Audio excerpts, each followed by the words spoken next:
History reminds us of our past, preserves the memories of a people, society, and culture, and can give us insight on our current events and culture. But what is culture? Culture is a social identifier consisting of shared beliefs and practices that shape a people, group, and influence them collectively. Culture is part of the fabric of one's identity or ethnicity. It is best seen in the native or local lands from whence a culture originated. Ethnicity has a root word ethnic, which derives from the Greek word ethnos. Ethnos simply means nation, but what happens when individuals and groups of people emigrate to other lands? Will their culture emigrate with them? Do they adopt a new culture? Or does something else happen? Perhaps a combination of both. Join Timothy and Clayton as they explore and follow breadcrumbs of yesteryears that give insight into our culture today. Specifically, they will be investigating a passionate yet relatively small group of German American immigrants who contributed to the shaping of our nation's history while influencing the American culture. It's awesome exploring a new national park.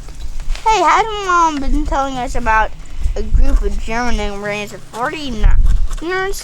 Didn't one of them have to do something with national parks like this one? The 49ers? No, that's a football team. Pretty sure you mean the 48ers. Yeah, that's them alright. We're a pretty radical bunch of Germans, huh? Yeah. Did you know that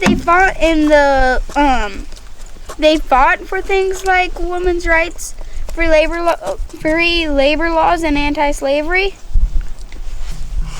Didn't they call their home country the fatherland or something? Oh, did you know that the 48ers tried to start a revolution in their home country first? Mom said they prided themselves on being free thinkers and they believed they had the right to live and work the land and reap rewards for their hard work. Yep, and they heard about the American Revolution and about the brand new country that was governed for the people, by the people. And they were ready to do away with the kings and rulers of the land. How did that work out for them? Not very well, actually. The Peasant War of 1849 ended in defeat for the revolutionaries of Germany. Many of them were forced out of Germany, fleeing punishment for their part in the revolution. So they were like political refugees or something like that, right? Yep, they were. Oh look, Serenity! Hey, that reminds me, our 5th grade grandfather, Jacob Hilschbach, was a 3rd generation German immigrant. He wasn't a 48er, but he did volunteer in the Missouri Cavalry for the Union Army. He was probably influenced by the work of the 48ers. Oh, that reminds me. Caroline, Jacob's wife, single-handedly fought off a band of guerrillas while getting supplies from St. Louis to the hometown for the entire country. Hey, let's sneak up on Serenity and let her pretend to be our 5th grade grandmother.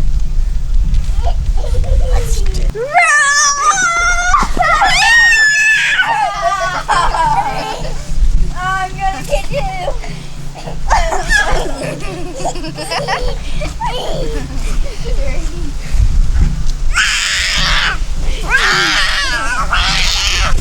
That was fun. That reminds me.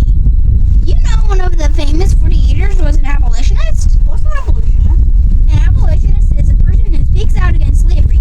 His name was Carl Schurz. And guess what? What? This is the same guy who worked to introduce laws into the country to protect our national resources like forests. So this guy was responsible for getting to be in the park today? Not exactly. He was like a forerunner. He worked hard for the Secretary of the Interior to educate people about the need for preserving forests of the country and to utilize natural resources wisely. There were other people too, trying to prove the need from a scientific perspective. It wasn't until after his term in the office that any real laws were passed, though. It's the Secretary of the Interior.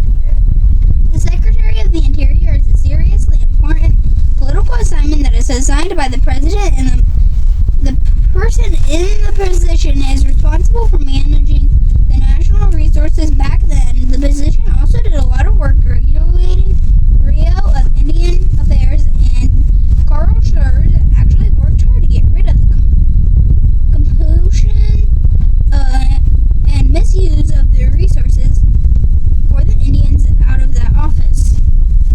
Timothy, are you telling me that guy who was born in Germany fought a German revolution gone bad, then led to the United States of America, became a U.S. politician in charge of things like Indian affairs and conserving our national resources?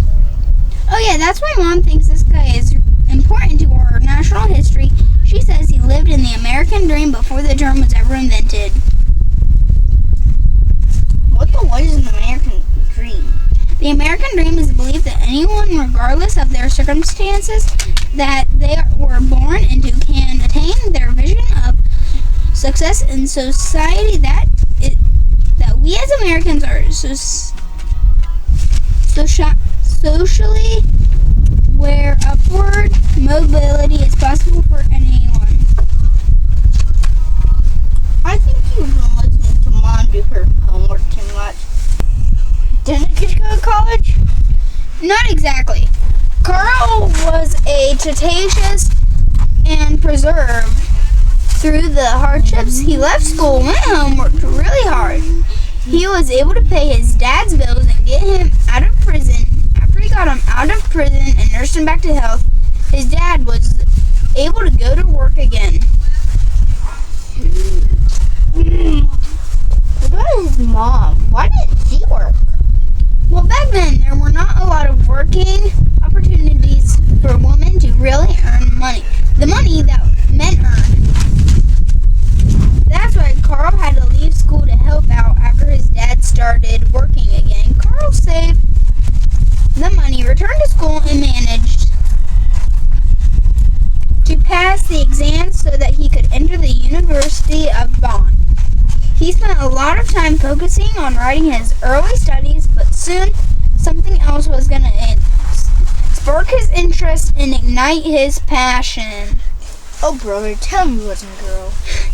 No, it wasn't a girl. It was talk about freedom, talk of liberty. It was this idea of being free to think and speak for yourself.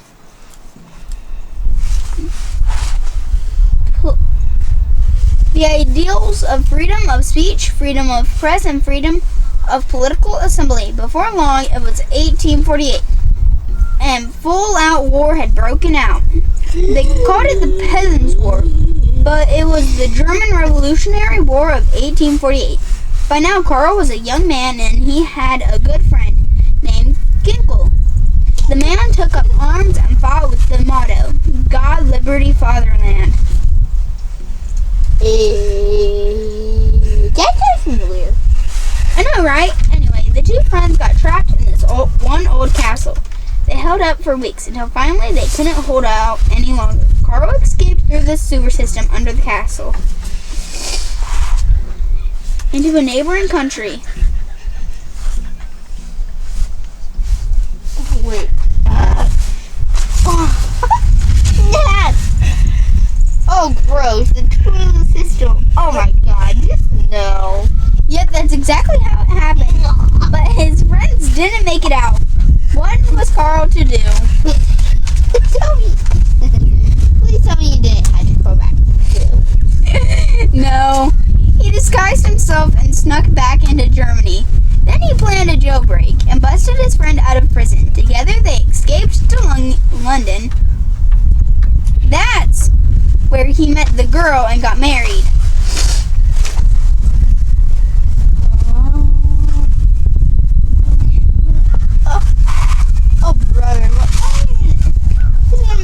how did they end up in America? Well, by 1852, all the radical, free-thinking, revolutionary ideas that were spreading across the European continent like a wildfire were getting exhausted just as fast as they were breaking out. Kings and wealthy rulers weren't having it. They wanted all the power to themselves, and they aimed to keep it that way. Carl and his bride set sail for America, where he had heard of the new country being governed by the people for the people. He wasn't alone. Over 548ers immigrated to the United States of America. Many of them would go on to do great things, and their names would go down in history. Many more would never be remembered, but they didn't all migrate together. They were separated, and many traveled by themselves, trying not to draw attention to themselves. After all, they were running from a country, a governor that wanted to punish them for their efforts of revolutionary. Here's my turn.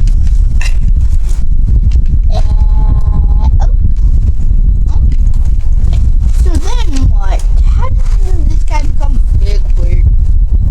Well, the first thing Carl did was learn a language. I heard it only took him 6 months to teach himself how to speak, read, and write the English language. Then he settled in Wisconsin as a poor immigrant who happened to know a lot of friends in Wisconsin. He practiced law and got involved in local politics. And the local German community elected him to be their representative. He also became a speech writer and began passionately speaking out against slavery.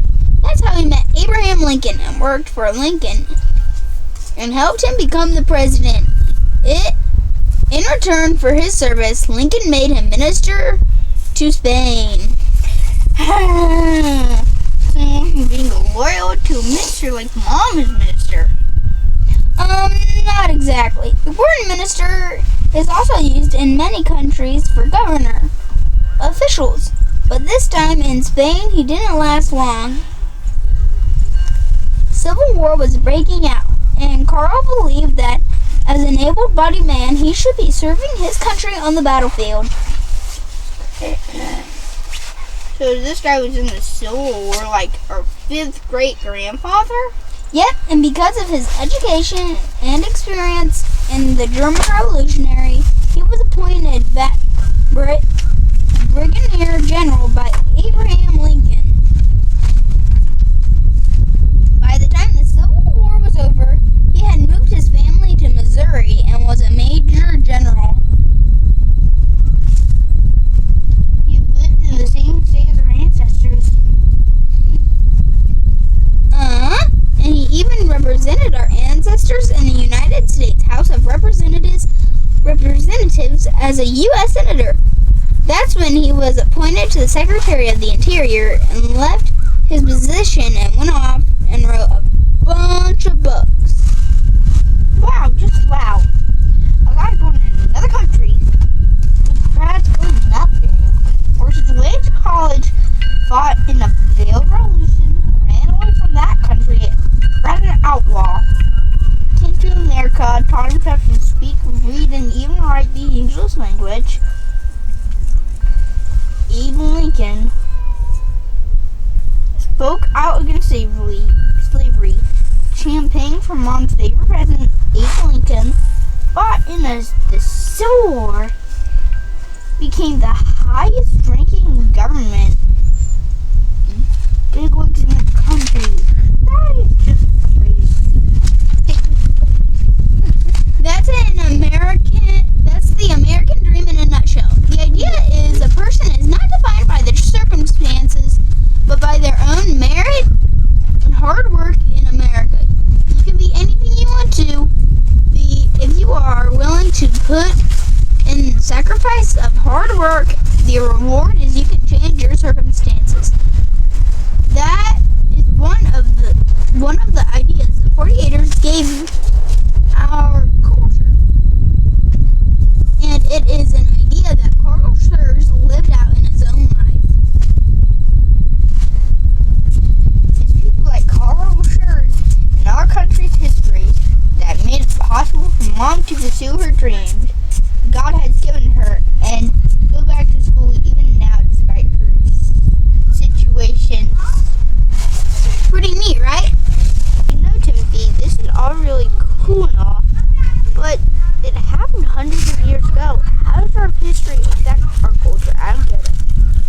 Oh, did you know there is this guy called the father of anthropology? Franz Boas. What is anthropology? Anthropology is the study of what makes us humans. This Franz guy said we need to know our actual histories in order to understand the dynamics and processes of culture and culture change. In other words, in order to understand what makes us American humans and understand our own culture, we need to understand our history. Phew, for a minute I thought you were going to tell me it was something to do with dinosaurs or apes or something crazy like that. Nope, but guess what? Remember how our ancestor Jacob Hillsback was a third-generation German immigrant? Yeah. Well, I don't know if this is a real thing or not, but I think you could say that Franz Boas was a second-generation 48er. You've got to be kidding me. Back to those guys again. Yep, you see, Franz's mother was a feminist. What? That means she was active in local politics and trying to speak out for women's rights. She also funded a kindergarten school in Franz's hometown in Germany. Now, wait a minute. This guy was a German, and he was called the father of American anthropology. How did that happen? I'm glad you asked. So it turns out Franz's parents were connected to the 48ers. A physician by the name of Abraham Jacobak happened to marry his aunt Fanny Mayer, and Karl Schurz was married to a lady named Margarina Mayer. In fact, Jacob and Karl were close personal friends, and the two men were mentors to Franz Boas. Boas would credit his family and friends as being his greatest influences in his work. He studied geography, but he would be known for his dislike for the system of generalization. I can already tell Mom would like this guy too. For sure, Franz was generally concerned for the working poor, and he fought against racial prejudices. He actually wrote a letter to his wife, who was the daughter of another 48er, Ernest Kilwiller, and what I want and what I will live and die for is equal rights to all, equal opportunities to work and strive for poor and rich alike. Franz would chose free thinking over traditional school of thought, and he taught his students to do the same. Incidentally, the majority of his students would turn out to be women. You know, his mother's influence had something to do with that. I know. Anyway, this German-born student of geography and anthropologist found his way into America, where he taught at the University of Chicago. Wow, I still can't believe that anthropology wasn't about picking up bones and you know what anyways. I just think it's really cool how little pieces of information seem to be related and fit together like a puzzle to shape our nation and the culture of its people. Oh, remember the time you jumped on the ice and fell in the pond? Yeah, I'm doing that again. Hey, remember the first time we brought Sonny here? He jumped right through the ice and right into the pond. Thank you for following Timothy and Clayton on their trail of discovery into our country's history.